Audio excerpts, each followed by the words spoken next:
Hello, my name is Stefan Hartman, physician assistant, exercise science specialist. Welcome to my second part of my series on longevity science. This one is going to be going over autophagy. Autophagy can be accelerated through multiple mechanisms. One is fasting, other one's sauna, cryotherapy, even exercise can enhance autophagy.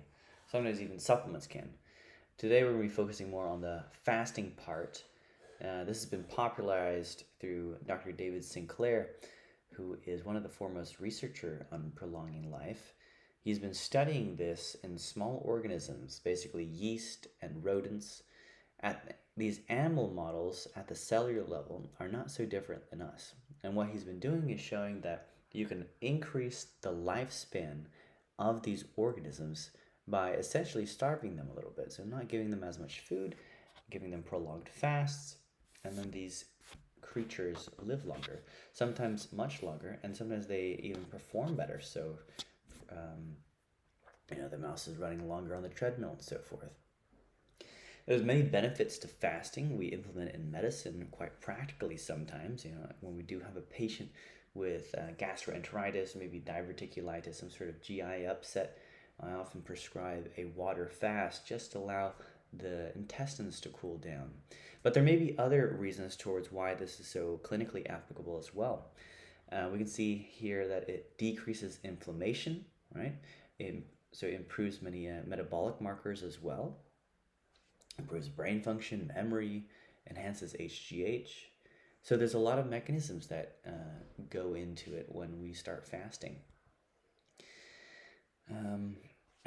So there's a lot of literature out there by these scientists like Dr. Sinclair going into how these metabolic pathways become activated when we start fasting and how these can help even reverse certain medical conditions, perhaps all medical conditions, right?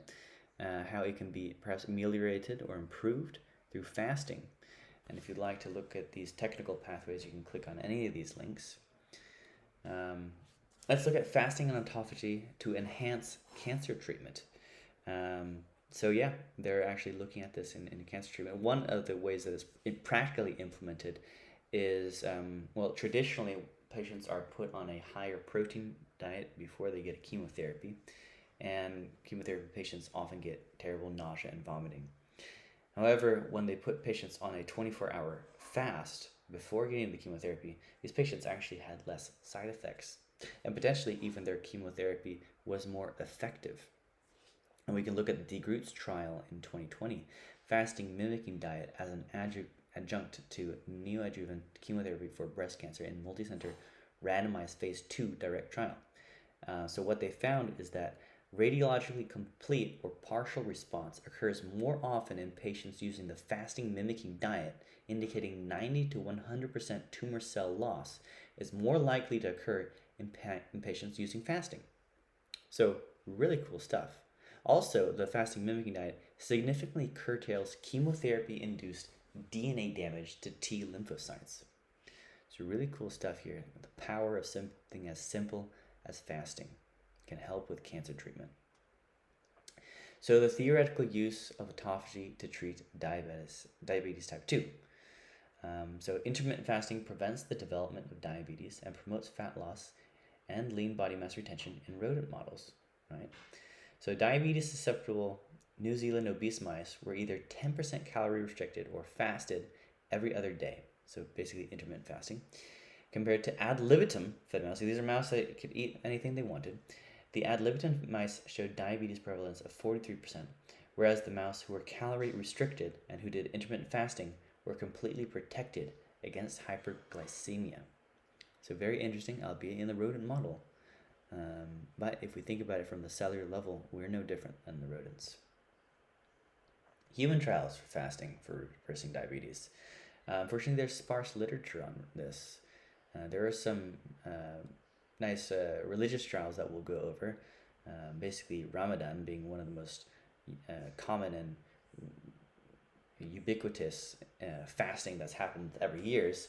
Thankfully, there have been trials that have been looking at this and seeing what it's doing to this great population cohort. Let's see. There was a 3-patient case report in 2018. They said that in our study, all 3 patients eliminated the need for insulin by initiating a therapeutic fasting regimen. All 3 patients succeeded within a month, and 1 in as little as 5 days. Further, all patients improved in multiple other clinically significant health outcome measures, such as hemoglobin A1C, BMI, and waist circumference.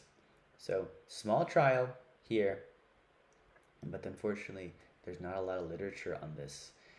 Formerly et al., let's see, patients were seen in the diabetes clinic and they were given an education seminar. All right. After completing the educational training, the patients were instructed to follow a scheduled 24-hour fast 3 times a week over a period of several months. All patients followed a similar dietary regimen.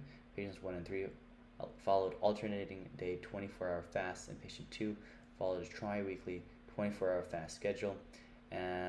So this was formerly the one we talked about earlier here. So it's very interesting how they did it. It seemed to be very intensive. They needed a dietitian to help guide these patients through this, but all these patients did very well and treated their diabetes without medication. The ongoing DIRECT trial. So cool stuff here. 2-year results of the DIRECT demonstrate continuing remission of type 2 diabetes is possible. The present data demonstrate that diabetes is reversible to a non-diabetic state over 24 months for 36% of the whole intervention group and for 70% for those who maintain a weight loss of over 15 kilograms. The mess of this trial appear very severe, however, because they had an 860 kilocalorie diet, so that's a hugely calorically restricted diet, which I don't think is feasible long term. I think most patients, once they get out of these trials, they revert back to their regular habits. So we see this effective in these trials, but doing a huge caloric restriction like this is not possible. We can do it on rodents, on mice, because they're stuck in a cage, but in humans, when they're out living their life, not in a controlled trial setting, they're going to go back to eating more than 860 kilocalories. So even though there was positive results in that, I don't think it's practical. Let's talk about the Ramadan fasting. So as you all are aware, in the Islamic religion, they have a month of fasting, right? So statistically significant positive correlation between ambient temperature and hemoglobin A1Cs were for each 1 Celsius increase in average. So they noticed that there was increase in A1C in months where the temperature was higher. They're not certain why that is, but it's just a fact that they pointed out. They said that during the month of Ramadan, this relationship was disrupted during the high temperature period, where hemoglobin A1C declined to its lowest level when compared to the other months. So body weight did not change, but lipid profiles improved, as did fasting glucose and A1C. Those that increased their exercise and had significantly improved A1C compared to those with low physical activity. Dietary changes during Ramadan, especially in the reduction in the consumption of rice and increased intake of fruits and vegetables, led to significant reductions in hemoglobin A1C. So nice positive results for Ramadan type fasting. Let's see, fasting to enhance autophagy for weight loss. So subjects had significant reduction in BMI, waist circumference, and blood pressure that co-occur with anti-cancer, anti-diabetes, and anti-aging serum protein response. Periodic fasting leads to significant weight loss. Interesting. Let's see what else we have about this. Effects of periodic fasting on fatty liver index, prospective observational trial. Yes, we can reduce the fatty liver burden in patients when we put them on fasting. Let's see, fasting to treat hypertension, another Ramadan study. Let's see, they reduced their blood pressure significantly by 17%. Wow, that's a lot. So triglyceride and MDA were significantly lowered. So MDA is a byproduct when you overheat vegetable oils. So canola oils, cottonseed oils. So we try to avoid heating them, but it looks like when these patients were on the Ramadan fast, perhaps they were eating less of these vegetable oils. So maybe that's why their MDA was lowered. Maybe that's why their triglycerides were lowered too. Maybe that's why their blood pressure lowered too. We can't really determine that. Maybe it was the fasting. Maybe it was because they were reducing their vegetable oil consumption. Fasting to improve cardiovascular risk. Yes. The magnitude of the reductions of heart rate and blood pressure that occurred in rats maintained on the intermittent fasting regimen in the present study is similar to that achieved in rats maintained on a daily diet with a 40% reduction in calories. So here again, we're seeing that you don't have to continuously restrict your calories to get some of the autophagy benefits. The possibility is you can implement some intermittent fasting and you can see the same benefits that you would from starving yourself. And no one likes to starve themselves though. So we can do time restricted feeding. That idea is where you eat maybe one meal a day or maybe 2 meals, and for the rest of the time you don't eat, and this allows your body to go into a fasted state and enhance autophagy. So again, we're talking here about the types of fasting. We mentioned a few, so intermittent fasting, time restricted feeding, and caloric reduction basically. Let's see what else. How you can try it. So a simple reduction in meal frequency. Instead of 3 meals a day, you just do 2 meals a day and no snacks in between, just water. If you're doing intermittent fasting, I do recommend that you break your fast with a highly nutrient dense meal. You never want to drive by the drive-thru on Dunkin' Donuts and get yourself a latte to break your fast. That sugar is going to hit your system, that caffeine is going to hit your system. You're going to feel kind of awful doing that. You want to make sure you're getting, some fish, some meat, some eggs, something nutritious, something that's going to keep you going till your next meal, which is maybe the next day or maybe 16 hours later. Something that keeps you going longer. You want to make sure you're drinking enough electrolytes, maybe plenty of sodium, especially if you're having less carbohydrates, you're going to retain less fluids. So you want to make sure you're getting enough sodium if you're doing these basically kind of higher protein leveraging, so more carnivore-based diet. You want to make sure you're getting enough electrolytes with these sort of diets. Track results, take a before and after picture, of the face and torso, continuous glucose monitor, A1C, fasting plasma glucose.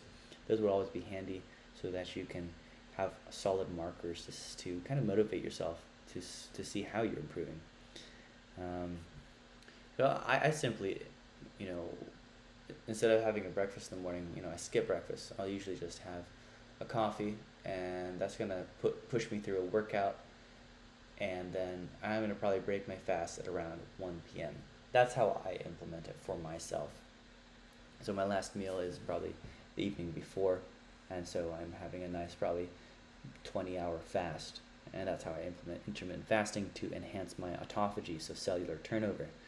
My goal with that is to, as we discussed, all the benefits of it, and perhaps benefits we're not even aware of, from cancer reduction to decreasing blood pressure, decreasing triglycerides, to perhaps even improving recovery from a hard workout, so improving your cellular turnover. So what this does is the autophagy, it turns on your body's natural ability to clean up dead or useless cells. It goes in there, cleans it up. That's what autophagy means. I'm glad you guys were with me for this episode. Again, you're going to find the link in the show notes, and you can click on any of the source articles. Some of them are quite lengthy. We didn't go through them all, especially the more technical ones. So I'll see you all on the next episode. Bye.